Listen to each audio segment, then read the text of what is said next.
In 2013, Electronic Arts tried to bring back their long-running NBA Live series to the new Xbox One and PlayStation 4 consoles. It didn't work too well for them.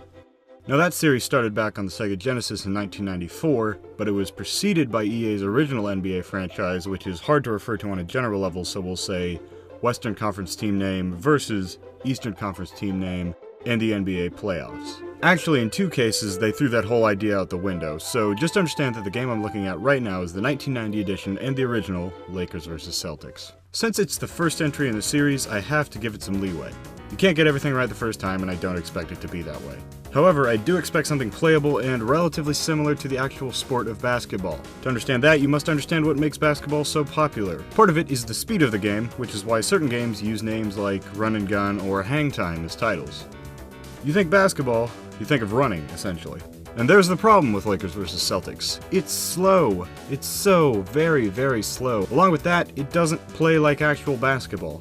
You can't easily cut in and penetrate the defense, so most of the time I found myself just passing around to find a possible open shot that maybe wouldn't get blocked. Eventually, I resorted to just passing it down inside to a center or power forward who could maybe get to the basket and dunk.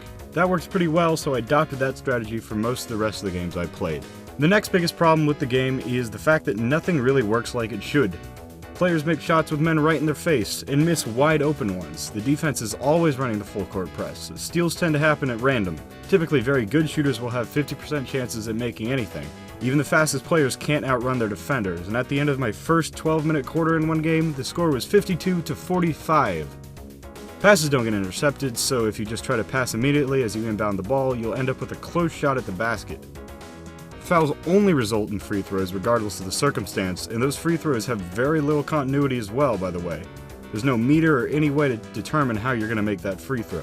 Very few of the rules of basketball, hell, very few of the general rules of life play in Lakers vs. Celtics.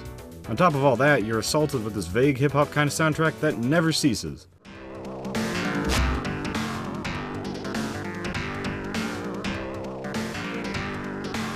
I just can't find anything good to say about this game.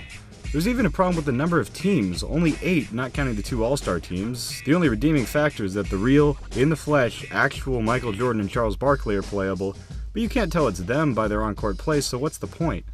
Now, I understand this is the first entry in a long series, and I understand that this series eventually became the great NBA Live, but when anything is made like Lakers vs. Celtics is, I can't help but complain.